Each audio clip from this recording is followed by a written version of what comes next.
très bien ba tey suñu woyee ci ay sorties yi nga xam ni ay autorités yu Pastef def nañ ko ñu taxaw ci honorable député Cheikh Thioro Mbacké également daal dina ci addu di wax ci wàllum négociation entre Macky Sall ak ki nga xam ne moom moo di Sonko mais ci biir waxam moom mi ngi daal di wax ni mi ngi artu mel kuy artu ki nga xam ne moo di président Bassirou Diomaye Diakhar Faye ndax mi ngi wax ak lépp lu mënti am président Diomaye Diakhar Faye du mës am raison ci kaw Ousmane Sonko naka ngay interpréter phrase ba nga xam ne wax na ko. mais donc là aussi da ngay dugg ci cadre c'est un militant qui parle et qui fait une analyse qui lui est propre. Nous ne pouvons qu'interpréter. Ça que je ne pourrais pas justifier, je ne pourrais pas plaider. Je ne peux qu'interpréter.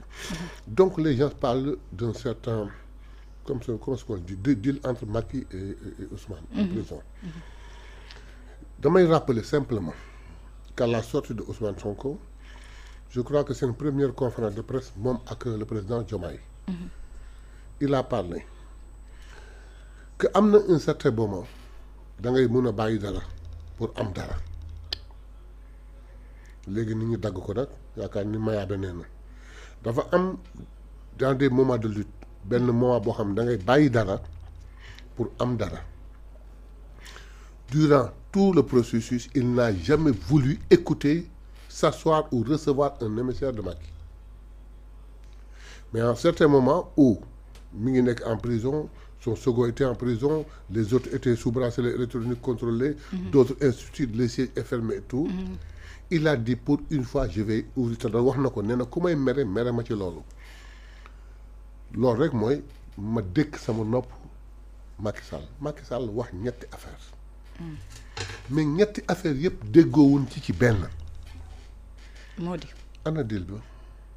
Deuxièmement, je n'irai pas jusqu'à dire ce que Cheikh Thioro a dit. Man suma interprétation de la sortie du président Ousmane Sonko, président du parti, dans le cadre du parti, c'est une alerte. Dafa am luy raam lu nar a raam raamagul sax loo xam ne day nar a raam day peaufiner pour dem ci ñeg bi. moo di lan. Est-ce que da ngay xaar ba mu door a raam nga topp ci dàq di ko dóor non. Est-ce que da nga koy bàyyi muy raam ndax di nga ko mën a jàpp non da nga koy arrêté bala muy raam sax bay jëm ci ñeg bi. lan mooy raam moom am na remarque am na ay renseignement ci ñetti type de personnes. benn bi c'est des alliés il l'a dit. benn bi c'est des gens de la société civile il l'a dit. benn bi c'est des éléments de notre parti yoo xam ni d'une manière ou d'une autre et pour leur intérêt peut-être veulent que Ousmane Sonko soit un peu éloigné écarté. Soit un peu écarté de qui de Diomaye. Oui. D'abord seen espoir mooy après une bonne campagne que Ousmane a gagné avec une grande victoire les élections législatives ils ont voulu que Ousmane aille à l'Assemblée nationale. Ce qui dit que circuit gouvernemental da ciy génn. Ça leur permettra d'accéder à qui. Et je leur dis tout de suite que bu ñu xalaatee ni s'ils écartent Ousmane Sonko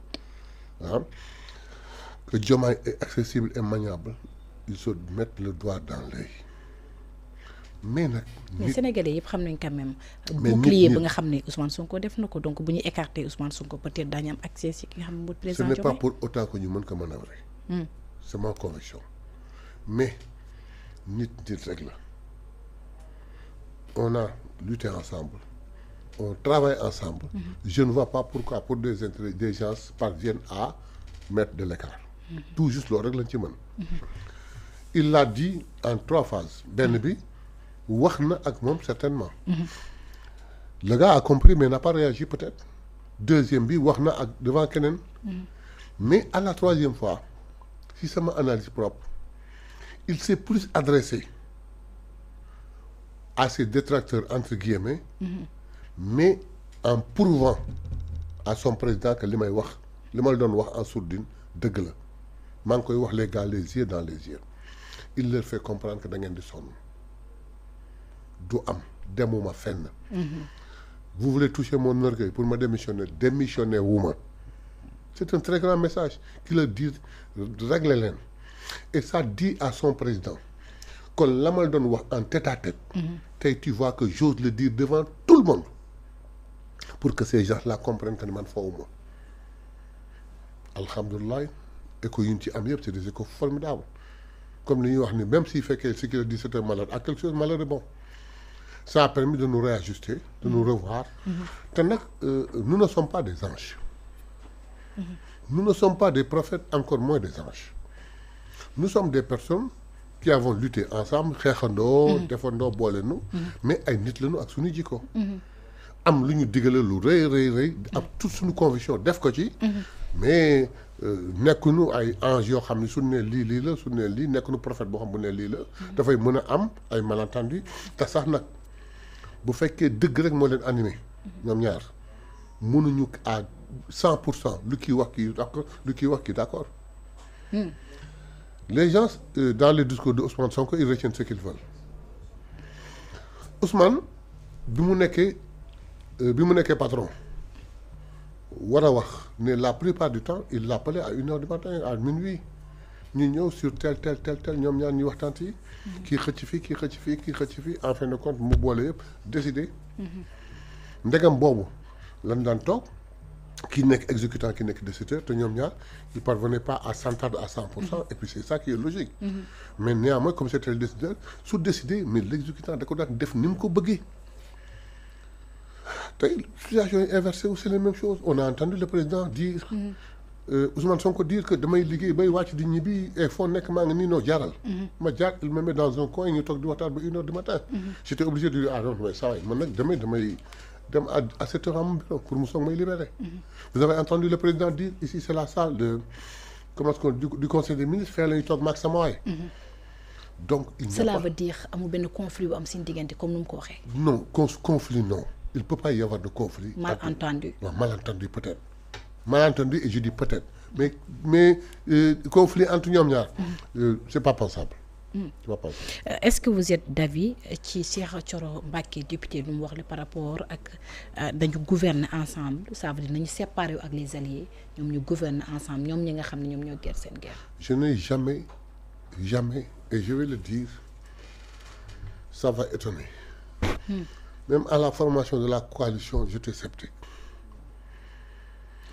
mais bari gole woon ci bartal ku ci teg sa loxo mu dem ku ci tegul sa loxo mu dem instant bi ñuy former coalition Diomaye mais bari ko bi mu woon ci mbartal bi buñ ko bàyyee ku ci teg sa loxo mu dem ku ci tegul sa loxo mu dem donc am na ñoo xam ne de bonne foi ils sont venus mais beaucoup de gens d'autres sont venus en disant que bon écoutez affaire bi day dem kon naa bokk fi muy demee ils sont venus ensuite il ne faudra pas qu'ils croient que ñoom ñoo fal Diomaye si lañ bokk parce que quand même rejoindre nañ si lañ bokk un très bon mot je suis d'accord avec toi je suis totalement d'accord avec toi ci la ñu bokk mais bu ñu jàpp seen xel ni ñoo fal Diomaye parce que nag je ne sais pas 5 mois ou 6 mois après ces élections présidentielles nous sommes allés seuls et nous avons eu un peu plus que ce que Diomaye a avec eu. des coalitions mais bu fekkee da ngeen demee si bannière Pastef mais am na ay coalitions yu leen gunge tamit déedéet législative waaw man coalition mën na gunge coalition Diomaye ñu seey si yéen déedéet gunge wuñu leen nous avons dit une chose très claire nous allons sous notre bannière Pastef on est d'accord mais par respect oui à vous nous allons prendre quelques def leen sunu liste ñun ñoo leen yóbbaale ñun ñoo leen fal ñun ñoo campagne ñun ñoo leen fal Ousmane Sonko moo campagne Ousmane Sonko moo leen fal seen apport su fekkee mat na 2% sax da nga koy xalaat je dis la vérité monsieur Mbaye ñi la coalition vérité il faut la dire bu neexee loolu la bu naqadee loolu la coalition bi ñu koy formé man j'étais sceptique je n'ai pas été contre mais j'étais très sceptique parce que pour man bëri nga baa ngi ci mbartal bi ku bës mu dem ku bësul mu dem mais pourcentage bi da ci joué également pourcentage bi ça fait pas moins de 4 ça fait pas plus de 4% mais déggoo li ma la wax ces gens là bu ñu ñëwoon on aurait gagné les élections bu ñu ñëwul woon on aurait gagné les élections quoi qu'il en soit on allait gagner ces élections mais ñoom ñu ñëw normal na c'est le jeu politique am na ñoo xam ne de bonne foi ils ont dit bon voilà xam naa ne kii il est en force pour mën a gagner élection yi je vais aller soutenir que pour consolider la victoire mais il y en a par contre d'autres qui ont dit yii c'est le moment ou jamais dem bokk ci benn yoon aujourd'hui alors qu'il est temps et ces gens-là veulent comprendre que ñoom ñoo fal Ousmane Diomaye faluñu Diomaye Diomaye Pastef et les alliés de Pastef ñoo leen fal ñoom nag am nañ ci participation. donc kon allié yooyu yi nga xam ne bokk na suñu leen fal tey jii bu ñu taxawee ñenn ñi si yéen wax allié yi dañu séparé wu ak moom loolu aussi c'est paradoxal. Mais ensuite il faut qu'on dise la vérité. li may wax xëy na ça va faire un tollé, les gens vont commenter mais la coalition chez Diomaye président. fal nañu Diomaye. coalition bi à quoi ça va servir.